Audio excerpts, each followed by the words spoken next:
whoever, the former governor or anybody else, the governor or whoever else speaks ill that way is speaking on his own behalf. I've represented the Nyeri people as a member of parliament. I've represented the Nyeri people as a senator in the Nyeri county, and I know the feelings of the Nyeri people. And we are mourning with the rest of Kenya. I am personally mourning. The late Honorable Raila Odinga was a personal friend of mine and a personal friend of very many people within the county of Nyeri. And what I can tell you for a fact is that the words that, if you speak ill, it is culturally repugnant, you know, and in our culture.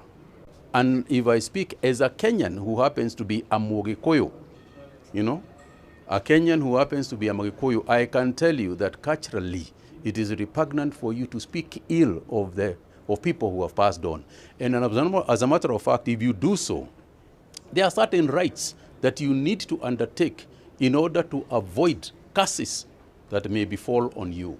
So when a person speaks on his own behalf, that has nothing to do with the rest of the community. The second thing to say is that as leaders, we must always be careful about what we say.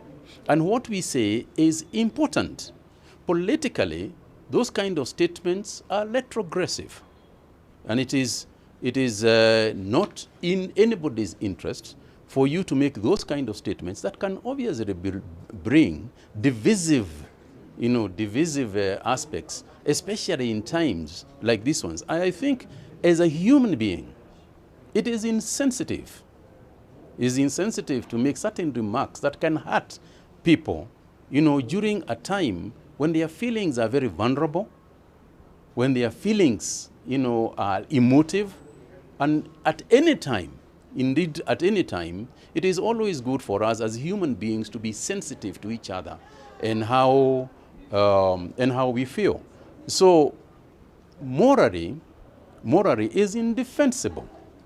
Is indefensible how you can make remarks that within the community and within the realm of the human race, we just don't do. As human beings, we sympathize with those kind of situations. And therefore, all I can say is that we are mourning with the rest of Kenyans, and we must never mistake people's insensitive individual remarks to represent anybody else except themselves.